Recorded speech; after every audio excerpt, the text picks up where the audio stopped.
প্রতিবাদ ও নিন্দা জানাচ্ছি যে আমার সহযোদ্ধা রানিং মেট মোল্লা ফরিদ আহমেদের বিরুদ্ধে যে মিডিয়া ট্রায়াল চলছে, প্রতিনিয়ত যে মিডিয়া ট্রায়াল চলছে, এই মিডিয়া ট্রায়ালের তীব্র নিন্দা জানাচ্ছি।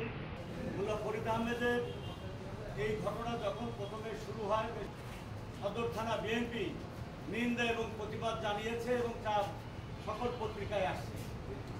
ওই দিনে আমরা বসে নাই, কিন্তু আমাদের তো উপরের কিছু নির্দেশনা মেনেই কাজ করতে হয়। কারণ ফরিদ মোল্লা একটা গোষ্ঠীর চক্ষুশূল হয়েছে, তিনি ব্যক্তিগতভাবে একটা গোষ্ঠীর প্রতিপক্ষ হয়েছে, তাকে টার্গেটিং করে তার বিরুদ্ধে এই অপপ্রচারগুলো চলছে, সেটা অবশ্যই আমাদেরকে সজাগ থেকে তার প্রতিবাদ করতে হবে। আমরা ঝাঁপিয়ে পড়লে তার মেরিট ডিমেরিট কতটুকু আসবে সেটাও আমাদের কিন্তু ক্যালকুলেট করতে হবে। যত প্রচার তত প্রসার, আমরা বলি না, কিছু কিছু প্রচার আছে যার প্রসারতা আপনাকে অনেক কষ্টে ফেলে দিতে পারে।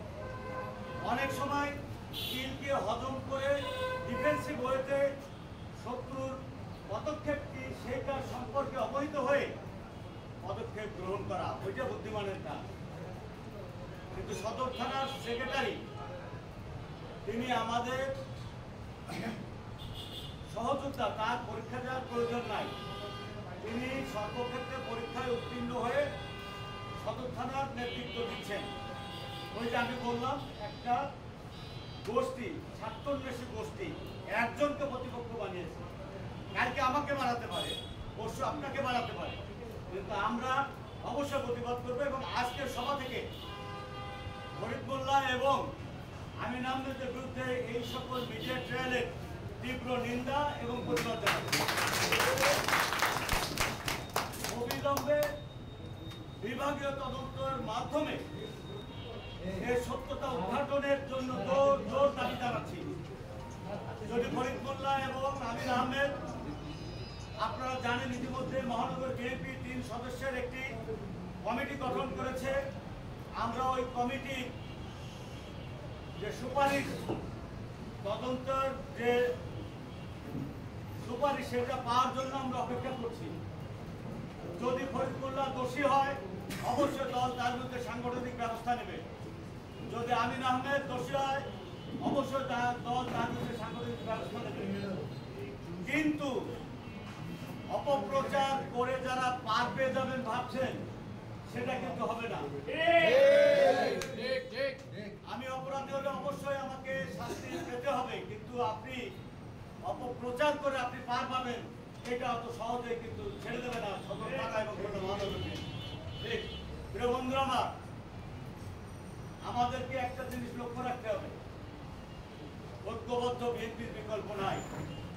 আগামী দিনে আজকে যে হিট করা হচ্ছে মহানগর বিএনপিকে, সদর থানা বিএনপি বা ওয়ার্ড বিএনপি, এর সবকিছু দায়ভার কিন্তু মহানগর বিএনপির ঘাড়ে পড়ছে।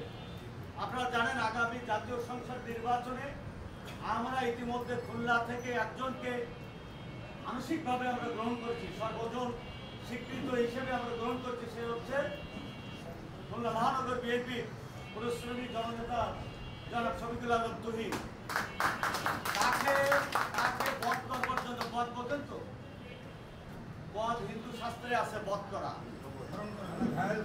ঘায়েল করবার জন্য ওই কুচক্রী মহল উঠে পড়ে লেগেছে।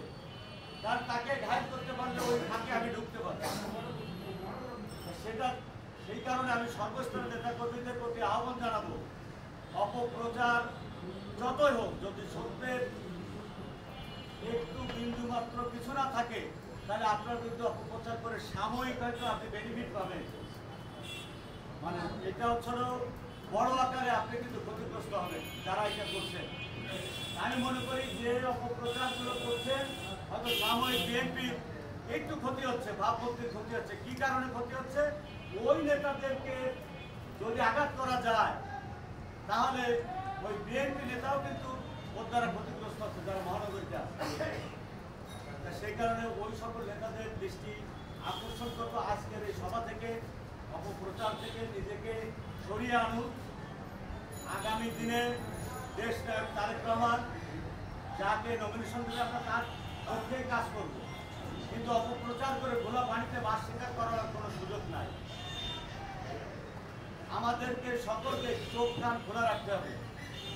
অপপ্রচারে যারা লিপ্ত আছে তাদেরকে আমাদেরও বিন্দু মাত্র সুযোগ দেওয়া চলবে না। এবং আমরা আজকের এই সভা থেকে তীব্র প্রতিবাদ ও নিন্দা জানাচ্ছি যারা সদর থানার নাম ব্যবহার করে ঐক্যচক্রী মহল, যারা তারেক রহমানের নির্দেশকে উপেক্ষা করে, যারা তারেক রহমানের আদেশকে উপেক্ষা করে ব্যক্তি বলয় গড়ে তুলে খোলা পানিতে মাছ শিকারের চেষ্টা করছে, তাদের বিরুদ্ধে আগামী দিনে হুঁশিয়ারি উচ্চারণ করে বলতে চাই, এখনো অর্বাচীন কোনো কাজ করলে মহানগর বিএনপি তথা সদর থানা বিএনপি তার দাঁত ভাঙা জবাব দিচ্ছে।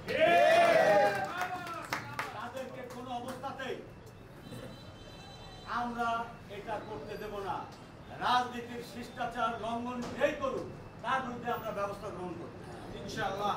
প্রিয় বন্ধুরা আমার, আপনারা আজকেরা অনেক আশার বাণী শুনিয়েছেন আমাদের যে আগামী 1 সেপ্টেম্বর যে দলের জন্ম না হলে আমরা আজকেরা এখানে বসে বিএনপি কথা বলতে পারতাম না।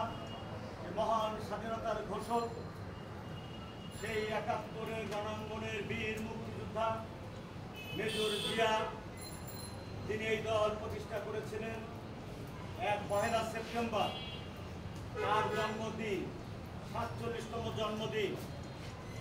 এই দিন আমাদেরকে যথাযথ মর্যাদায় পালন করতে হবে। সাজসজ্জার মাধ্যমে, ঢোলের মাধ্যমে প্রতিটা ওয়ার্ড আসবে বলে আমি বিশ্বাস করি। এবং একটা আছে পতাকা আমরা দেবো আপনাদের, জাতীয় পতাকা এবং দলীয় পতাকা আমাদের কাছ থেকে আপনারা পাবেন। পাঠ করিতে এটা বহন করতে আপনাদের কষ্ট হবে না।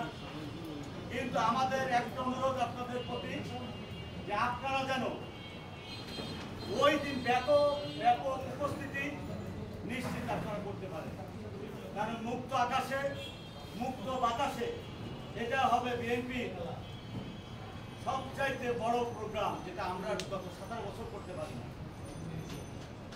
আমরা সময় পেয়েছি, কিন্তু এই সময়টা 1 বছর পর যে সময়টা আমরা পেলাম, এখানে অনেক নেতৃবৃন্দ পরিপক্ক হয়ে উঠেছেন, অনেক নেতৃবৃন্দ আগের থেকেই পরিপক্ক আছেন, আর অনেক নেতৃবৃন্দ পরিপক্কতার লাইনে চলতেছে। তাহলে আমরা সুশৃঙ্খল, আমরা যদি চিন্তা করি, আমরা যদি ইচ্ছা করি, তাহলে এই প্রতিষ্ঠা বার্ষিকী সদর থানা স্মরণকলের বড় মিছিল করবে বলে আগামী দিনে 1 সেপ্টেম্বর সহ আরো 3 দিনের প্রোগ্রাম আছে বিএনপি পর্যায়ক্রমে। আপনারা জানবেন এটা হচ্ছিল আপনার মেডিকেল ক্যাম্প আছে, বৃক্ষরোপণ আছে, মৎস্য অবমুক্ত আছে, তারপরে আপনার গান বাজনা আছে। সব মিলে আমরা সব অনুষ্ঠানে আমাদের সাধ্যমতো আমরা উপস্থিতি ঘটাবো বলে আপনার মাধ্যমে আমি বিশ্বাস করতে চাই। সকলকে ধন্যবাদ জানাই। আল্লাহ হাফেজ। বাংলাদেশ জিন্দাবাদ, বাংলাদেশ জাতীয়তাবাদী দল জিন্দাবাদ, ম্যাডাম খালেদা জিয়া জিন্দাবাদ। সকলকে ধন্যবাদ। আসসালামু আলাইকুম।